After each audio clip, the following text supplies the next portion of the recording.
What if everything you thought you knew about one of history's most chilling cases was, in fact, a lie?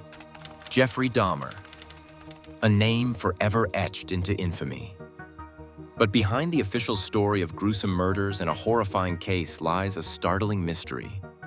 Missing autopsy reports, questionable forensic claims, and evidence that simply doesn't add up. Today, we're pulling back the curtain on what could be one of the biggest unanswered questions surrounding Dahmer's case. What really happened? And can we trust the story we've been told?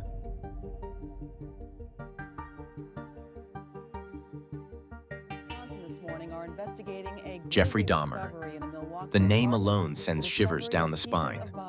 Over 13 years, he took the lives of 17 individuals, leaving an indelible scar on history.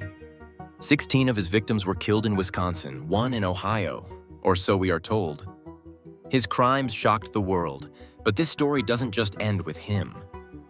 Dahmer's own supposed death in prison in 1994 raises as many questions as it does answers. Strangely, as much as authorities claim the case was closed, inconsistencies in forensic evidence have emerged. From identifying victims with unexpected speed to autopsy reports that seem to have vanished into thin air, this investigation leaves us with one burning question. Can we believe what we've been told?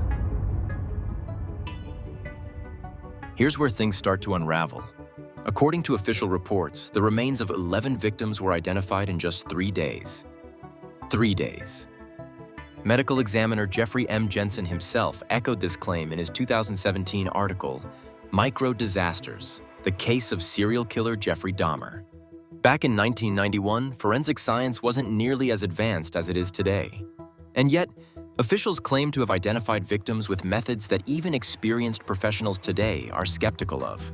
Dr. Jeffrey Jensen, the medical examiner at the time, stated they relied on a mix of fingerprints and dental records. But here's the problem. Several victims had been missing for months. After such a lengthy decomposition process, experts suggest it would have been impossible to derive clear fingerprints or even identify skeletal remains in just 3 days. And yet the forensic team claimed they identified alleged victims: Curtis Straughter, Matt Turner, Oliver Lacey, Joseph Braidhoft, not by DNA but by skeletal fingerprints. What impossible science was this? It's hard to imagine identifying fingerprints, especially skeletonized ones, after such long periods of decomposition. Both common sense and science tell us it's impossible. But what about the official autopsy reports? Surely those would offer clarity, right? Wrong. When I filed an official request with the Wisconsin Department of Justice, I was shocked to discover this. The Department of Justice confirmed that no autopsy reports exist for the victims. Despite being critical components of this case, autopsy reports for Dahmer, his victims, and even his fellow inmate Jesse Anderson are nowhere to be found. Despite the public nature of these documents. Why? In Wisconsin, unredacted reports are only available to legal next of kin, while redacted versions can be requested by family or the public. In homicide or serious crime cases, details are often withheld until the case is resolved. With these cases long closed, there should be no issues accessing the reports. But here's where things get even stranger. While the confession states that alleged victims Oliver Lacey and Joseph Braidhoft died on separate days, Social Security records list their deaths as occurring on the same day, July 15th, 1991. That's the date. Not July 15th and July 19th, as the confession claims. Why the discrepancies? What's being hidden? And what about the infamous autopsy photographs of Dahmer circulating the internet? Surely those provide a glimpse into the truth. The Wisconsin Department of Justice has confirmed that the crime scene and autopsy photographs for Jeffrey Dahmer and Jesse Anderson are unavailable for public release. The photos, grotesque and disturbing, came with an equally shocking claim. A social media post by a magician and card trader named Frank Ekus alleged these images were obtained directly from the prosecutor of Jeffrey Dahmer's killer, Christopher Scarver. But here's the critical truth you need to know. These images are not authentic. And, according to this Department of Justice, it isn't even of Jeffrey Dahmer. Let me repeat that. The very claim that gave these images their viral power, they're false. Now, beyond just debunking fake photos, it's crucial to understand why this claim, if true, would be so incredibly serious.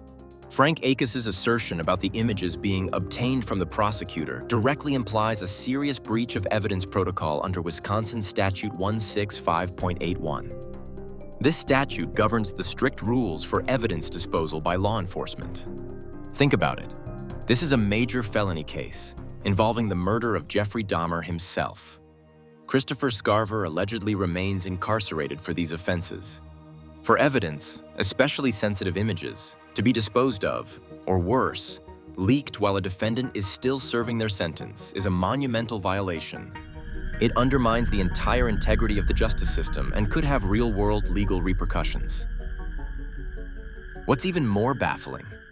A supposed autopsy report for Dahmer emerged online for $5,000, claiming to be a copy once owned by his father, Lionel Dahmer. But after cross-referencing its details, it becomes clear that this report is nothing short of a forgery. Let's break down the anomalies. Take a look at the word copy.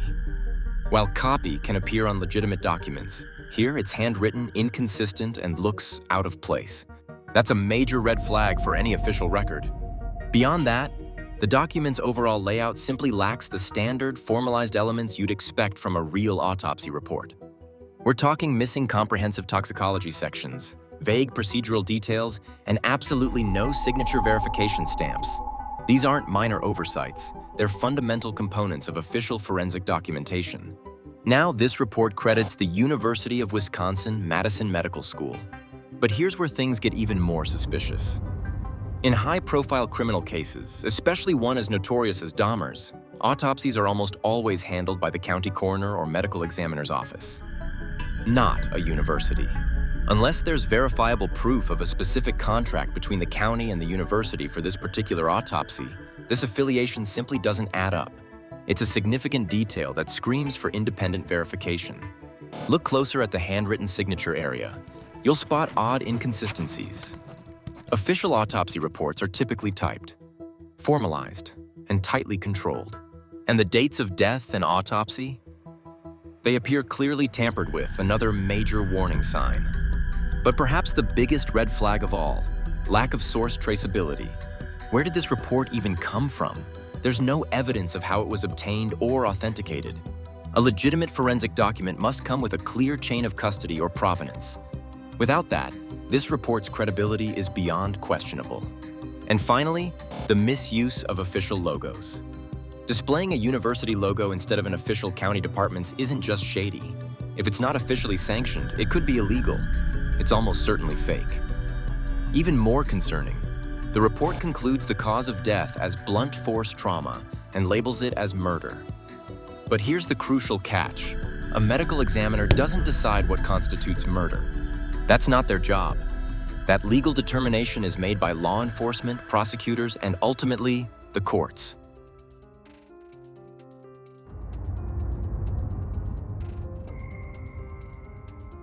Based on these numerous critical anomalies, from formatting inconsistencies and suspicious pricing, to questionable affiliations, visible alterations, and a glaring lack of provenance, this document is highly suspicious. It is overwhelmingly unlikely to be an official authenticated autopsy report of Jeffrey Dahmer. It absolutely shouldn't be trusted without clear provenance and expert verification. Fake photos, vanishing records, contradictions everywhere. Are we looking at bureaucratic mismanagement or something far more deliberate? From impossible forensic timelines to vanishing autopsies, this case isn't as open and shut as we were led to believe. And if we can't trust these basic building blocks of the investigation, what else don't we know? Leave your thoughts in the comments below. Help us uncover the truth. And if this video resonated with you, don't forget to like, share, and subscribe. Together, we can find the truth about Jeffrey Dahmer.